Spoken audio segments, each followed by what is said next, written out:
My name is Mary. I work for a company.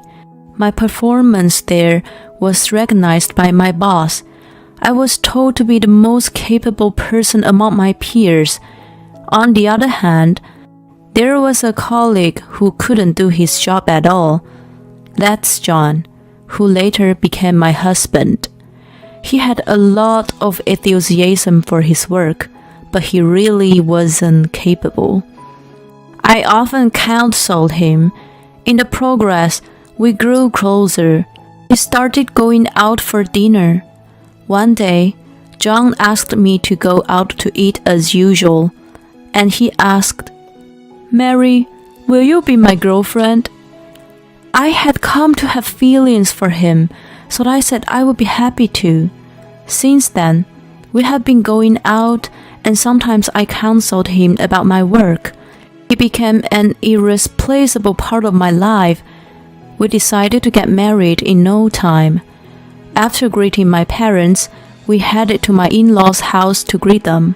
When I arrived at my parents-in-law's house, my mother-in-law and sister-in-law, who lived in the same house, greeted me with smiles.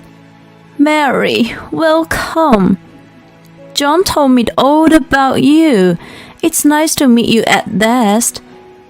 Mary, welcome to my home.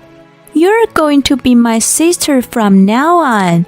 Let's get along well with each other." My sister-in-law asked me to shake her hand. I was surprised, but I shook her hand back.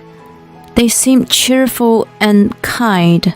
I thought to myself, my husband lost his father when he was young, and they had been living together very close since then, so they are very close. I was a little worried that I wouldn't fit in, but my anxiety was eased a little when I met the two cheerful people. After living together for a while, my husband said, "Mary, why don't we all live together at my parents' house?" He suggested that we all live together. We had visited my parents-in-law's house several times after our marriage. We had talked about how it might be fun and lively if we all lived together, so I was thinking it might happen in the near future. "All right, your mother and sister are both nice people," and I gladly agreed. I later realized that this decision was wrong. The day of moving to the in-laws' house, I finished packing, and I headed for their house. My husband went inside first. Then my mother-in-law and sister-in-law came out. The atmosphere was somehow different from when I met them. "Oh my, you finally came. What are you doing here? Why don't you clean up your mess?" I was speechless at the transformation of my mother-in-law and sister-in-law. Yes, they showed their true selves. "Oh yes, I didn't tell you, but from now on, you're going to do all the housework." "What? What do you mean?" "What do you mean? Don't you understand?" I was sad. I had dreamed of living happily with my sweet mother-in-law and sister-in-law. It was shattered on the first day. I see. All that kindness was an act. The reason they asked me to move in with them was because they wanted me to do all the housework. I wish I'd had figured it out sooner. But it's only the first day, with a little hope that things might improve from now on. I decided to do what I was told. But day by day, their attitude only got worse. They complained about even a single hair on the floor. "Mary, are you cleaning properly? There's hair on the floor. What are you thinking? Always leaving the housework half done and going to work?" At these words, as you can imagine, I retorted, "Mother, I have a job to do. Can't you help me a little?" But my mother-in-law didn't give a damn. There's nothing that can be done. As for my sister-in-law, she seems to be working until noon. When she comes home, she doesn't do any housework. She just watches TV and laughs. I talked to my husband about it, but he said, they both work so hard, so why don't you make it a little easier for both of them? You come home earlier than I do sometimes, so help me then. No, I'm a man. I am a man? So what? I don't understand why my husband is saying so. I stopped poking back. And from then on, I would get up early and finish my chores so they wouldn't complain, and then I would go to work. I only sleep 3 hours a night, but I couldn't let that interfere with my work, so I tried hard. But then, as if to push me over the edge, my mother-in-law said something like this. Hey, Mary, John told me about this. Is it true that you get paid more than John? You know that I lived on a pension, right? My body is getting weak and I have to go to the hospital. It's not enough. I'm hoping you can help me with about $2,000 a month. $2,000? Mother, that's impossible. I'm putting some money into this house for living expenses. That's not enough. That's why I'm here telling you. Please work more and bring me more money. When I was at a loss for an answer, my sister-in-law, who was listening to the conversation, intervened and said, That's right. You should work more to help us. We are a family. She said something like that to me. I was so weak from lack of sleep that I didn't have the strength to talk back. I reluctantly agreed. I can't wait to get out of this life. My husband is not on my side at all. I think I'm going to go crazy if I don't do something. As my mother-in-law said earlier, I make more money than my husband does. Even if we got divorced, I can live on my own. But I don't want to just walk away. I want to do something to get back at them. That's what I was thinking. After a while, my sister-in-law was getting married. She met him at a party and they hit it off. 3 months later, they were going to have a wedding. I had zero interest in celebrating it, but I came up with a plan and eagerly awaited the wedding day. My plan was to give a speech at my sister-in-law's wedding. I revealed everything they did to me in my speech. I thought it would be a great chance for revenge, as the guests would include friends of my sister-in-law and relatives of the groom. And on the day of wedding, the ceremony went without a hitch, and then came the wedding party. My sister-in-law is smiling happily in her dress. I wonder how long that smile will last. A cutting ceremony. After the friends had finished their speeches, it was time for the bride and the groom to read out their letters to their parents. At this point, the MC made an announcement. We had a surprise. It's a speech from the bride's relative, Mary. My sister-in-law is so excited that she says, What is it? With a grin on her face, I took a deep breath and it was time for a word.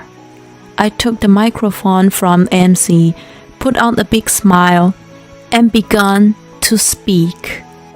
To the groom and to the bride, congratulations on your marriage. My name is Mary, sister-in-law of the bride, Sarah.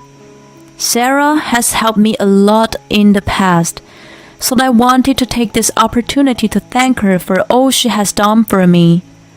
Please listen to my story. There was a round of applause from the guests. I married Sarah's younger brother, John, and we all lived together in my in-laws' house with Sarah and John's mom.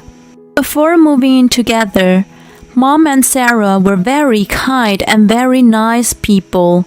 I was looking forward to living with them. However, from the first day of living together, their attitude suddenly changed. They began to force me to do all the housework. The guests began to murmur, but I kept going. And they also started to pick on me about the housework every day. I was working so hard that I had to cut down my sleeping hours. I did all the housework perfectly. They told me that since I get paid more than my husband, I would give them $2,000 a month. When I refused, they told me to work harder and earn more money. Then I took out my smartphone and put it close to the microphone. Here's the proof, and played the audio between my mother-in-law and sister-in-law that I had recorded. I could see my mother-in-law and sister-in-law's faces turn pale at once. And at the same time, I felt my heart lighten up. The triumph of technology. I hear the sound of civilization opening. Then, when I had finished playing the whole recording, I said, I did tell my husband about this, but he was indifferent and didn't take my side. These people are demons. I can't take it anymore. When I finished saying this, the audience went wild with condemnation of the in-laws. What's going on? Explain it to me. Some people were shouting. I'm amused. My mother-in-law and sister-in-law tried hard to make excuses, but they couldn't get anyone to believe them. My husband's eyes were black and white with impatience, and he didn't seem to be able to say anything. The groom and his parents were staring at Sarah. It was a hellish scene. Thank you very much for your kind attention. And as I was about to leave the venue, wait a minute! Sister-in-law and mother-in-law were chasing after me, but I ignored them and left. When I walked out of the venue, I felt very refreshed. I would be free for that life. I skipped back home. I hadn't skipped in years. I felt like I had wings on my back, and I took the bags I had originally packed and left the house, leaving the divorce papers and the ring in the house. Parents said I could come home, but I didn't want to bother them. I decided to stay in a hotel until I found a new place. When I got to the hotel, I checked my phone, found a huge number of incoming calls. Of course, they were from my in-laws. There were also a lot of messages. They were all about the speech. What have you done? You are unbelievable. You ruined my wedding. You betrayed us. You are a traitor. You are a pest. Such compliments came from my mother-in-law and sister-in-law. From my husband, there was a message. I'm really sorry for everything I've done. Please don't divorce me. I replied only to this and said, That's impossible. Please fill out the divorce papers and submit them. They are really unrepentant people. They take what they did too lightly. The sense of freedom of finally being unlatched, and with the lack of sleep, I slept like a dead person that day. I can't remember last time I slept as well as this time. The next day, I had a day off from work, but I went to the lawyer's office right away. As a matter of fact, I had been keeping a diary, so I was able to get a large amount of alimony. My husband refused to divorce until the very end, but finally he gave in. I heard later the family-in-law had a hard time after that. The wedding party was immediately cancelled. Of course, my sister-in-law's marriage was cancelled. When the groom asked for the wedding expenses, my sister-in-law cried to the groom, but he said, I didn't think you were such a person. I'm disgusted by you. She was isolated from her friends and became lonely. With a personality like that, she would have no friends.